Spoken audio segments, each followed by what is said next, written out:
Hey everyone, welcome back. Today we're going to be unboxing and installing a Modern Flames Orion Traditional 36-inch electric fireplace.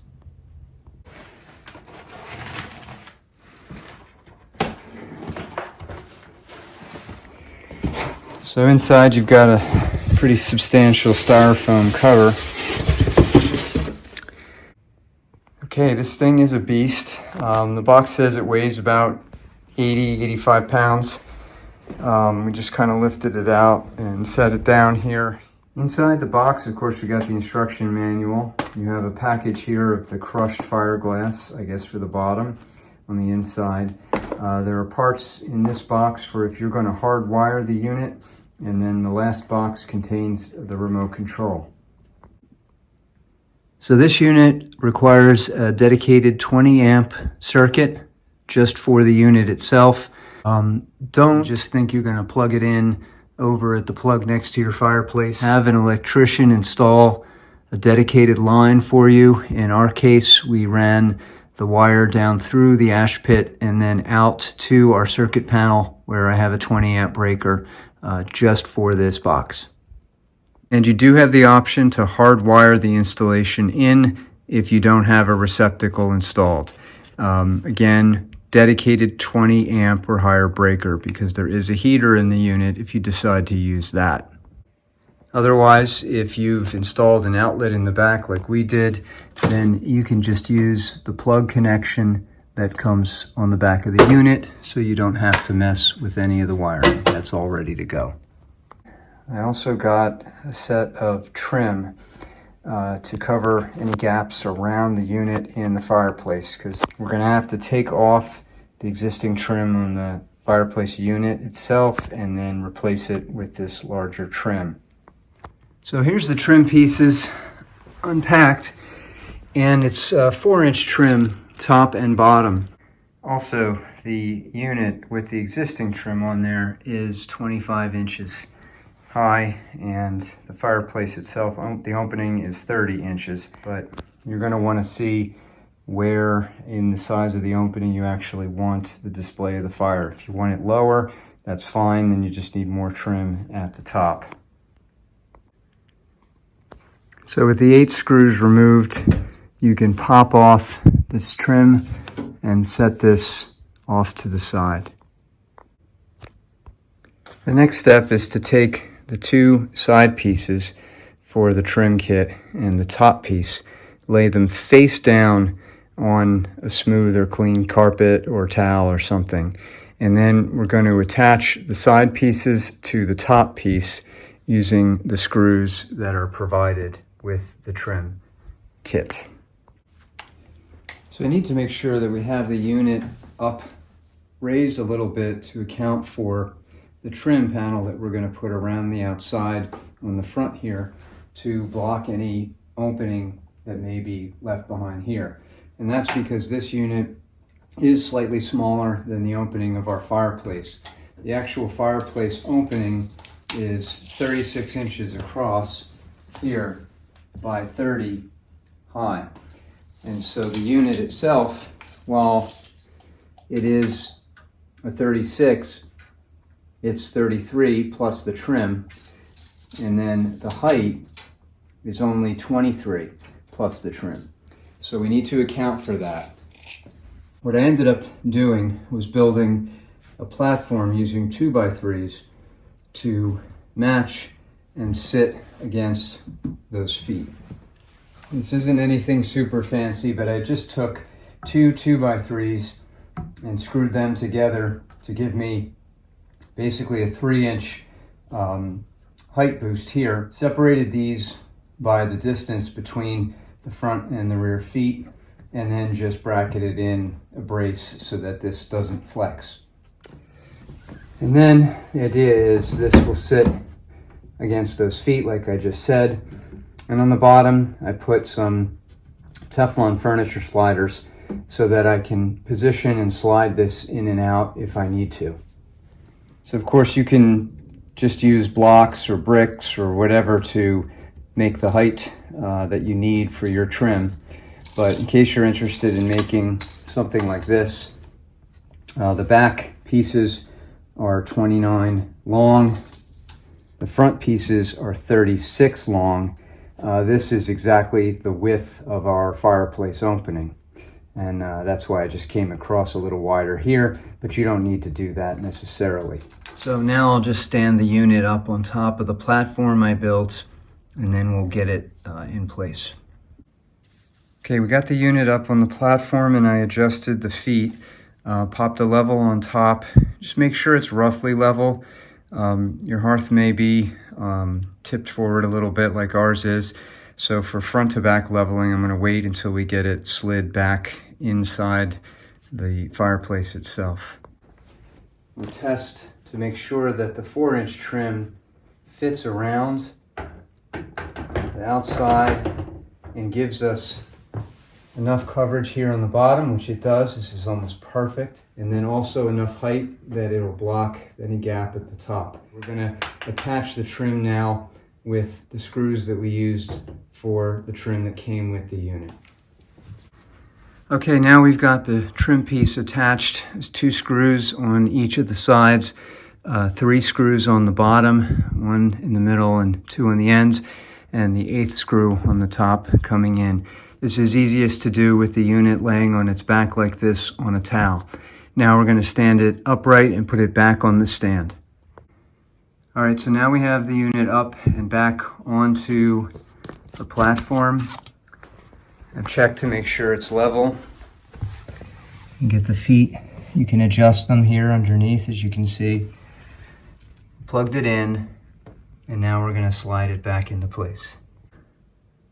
So now we push the unit all the way in place, made sure that it's level across the top, left to right, and also top to bottom and front to back. So it is vertically level as well. There's just a thin little gap here along the bottom. It's actually a good thing for this setup. So now what we're going to do is we have to take off the front glass piece, and we're going to remove 4 screws up underneath here to tilt away the glass, and then set it to the side so we can set the logs and the glass pieces on the interior. Okay, so we've taken the 4 screws off. Now just lean this glass plate forward and then lift it up out of the bottom and carefully set it to the side. Okay, now we'll take out the interior pieces here and the packing material.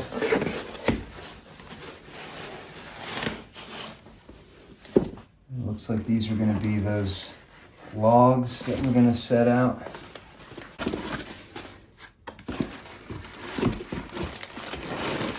All right, here's the log pieces.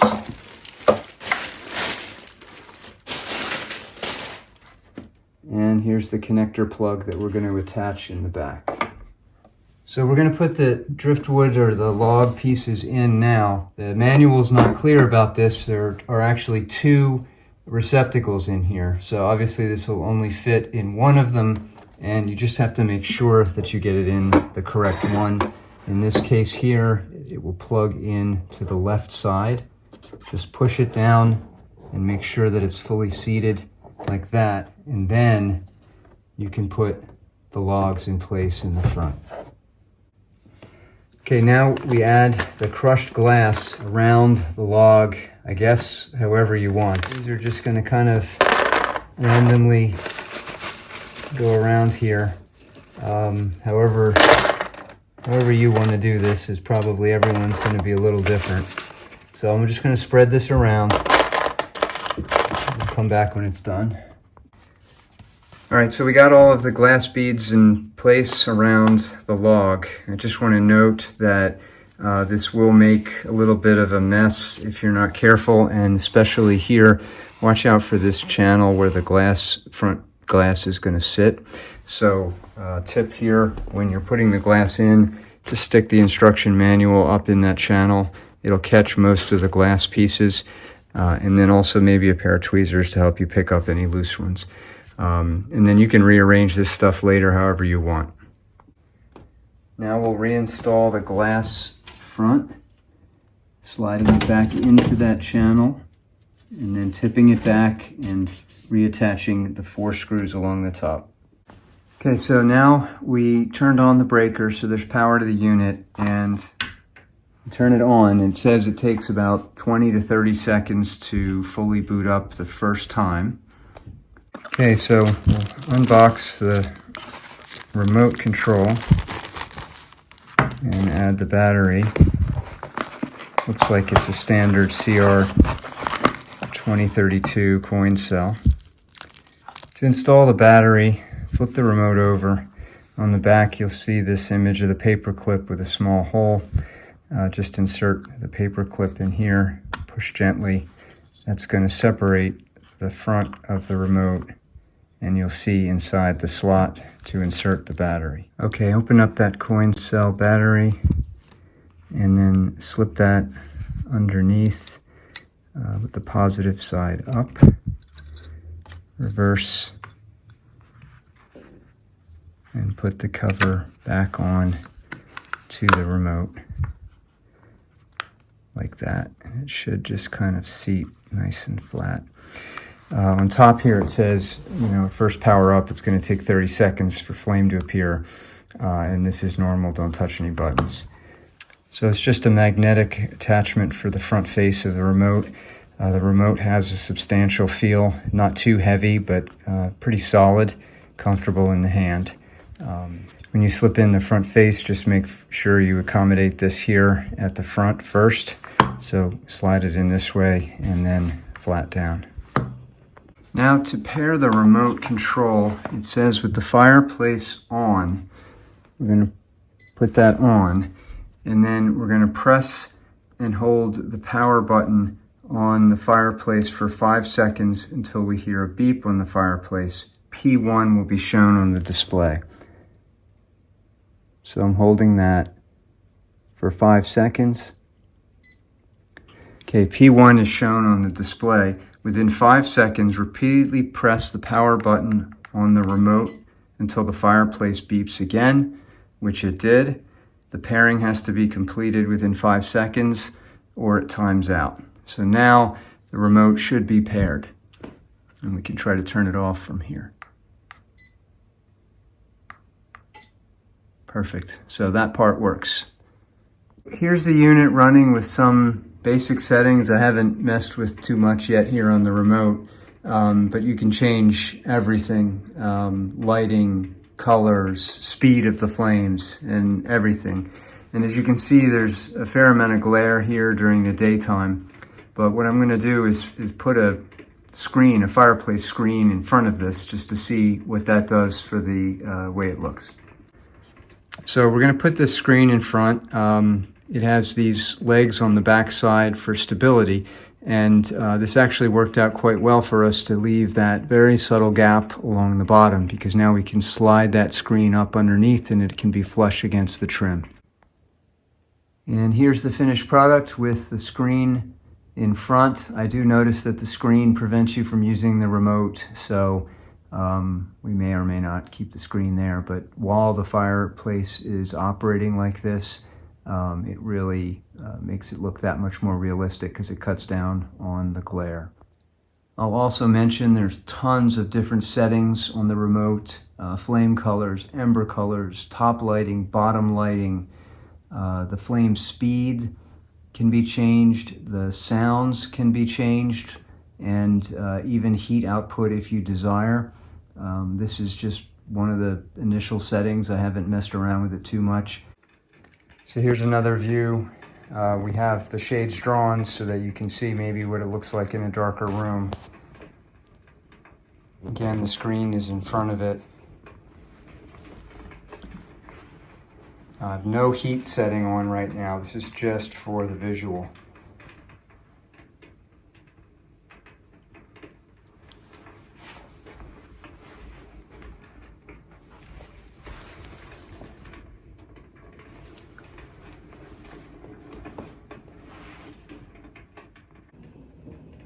Here's another view in the morning with light coming in from a different side of the room, and the screen in front for a little bit of diffusion of the glare. And here's another view in the evening from an angle just to show you that, again, depending on the lighting conditions, whether you have a screen in front or not, you can have some glare or very little glare. Here's another view with some sun coming in from the left side of your screen. Obviously, this is no substitute for a wood-burning fireplace if you prefer that, but if you're looking for an alternative to burning wood in an existing fireplace, I highly recommend this. I think this is a really cool product, and I hope this is helpful. Thanks very much for watching.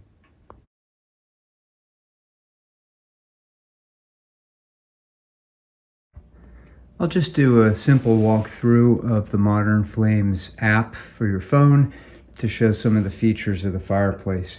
So after you've paired and connected your app to the device itself, you'll name the fireplace here, and so we just named it Living Room Fireplace. And then you click on that and it takes you into the main screen. And from here you pretty much have on-off control for the fireplace, and it'll do a preset for you based on whatever fireplace settings you want to choose. You can also do a style menu, which then lets you choose 3 different types of flames. We have the first option on now. When you click on that, you can choose the color of the flames for orange, yellow, orange, blue, green, and so on. You can go back and you can choose the second style of flame, again, yellow and so on, or the third style and different colors. So we'll go back to the second style, and then at the main screen you can also choose the flame speed. So we have it on fast now. You can go down to slow, medium, and so on. And you see it just slows the licking of the flame. And then also the volume. You can hear the crackle for the flame. That's a nice ambient sound. It's a kind of cool feature. You can change that volume, medium, low, high, or just turn it off if you want. You also have the ability to change the lighting from the top down of the unit, turn on night modes, you can cycle colors, you can change it here like this, and you can also do the lighting from the bottom through the glass beads for the embers or the coals. And so you can see there different color options as well. You do have the option to control the heater from here in Fahrenheit or Celsius based on a thermostat temperature, low heat, high heat, or if you want no heat, you can just choose the fan option. So for example, you can set your temperature to whatever you'd like, and then your heat setting to high or to low heat, or just to circulate the fan, and then you can turn that option off. And you also have a timer that will automatically turn off the fireplace after a certain number of hours or according to a schedule that you might set. And so that's the basic walkthrough using the app. You can do many of these same features with your remote, but it is easier to use many of the features just via the app. So anyway, I hope that walkthrough was helpful.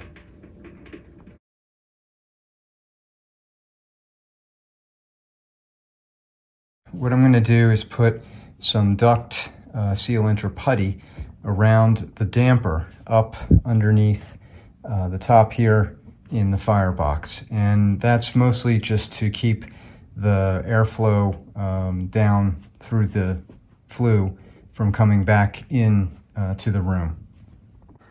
And I just got this duct seal 5-pound pug. It's like basically a giant tub of Play-Doh or silly putty, and we're going to crack that open. I'm going to put a bead right around the rim of the damper. So here's a view from up inside the fireplace at the damper. I have the damper open.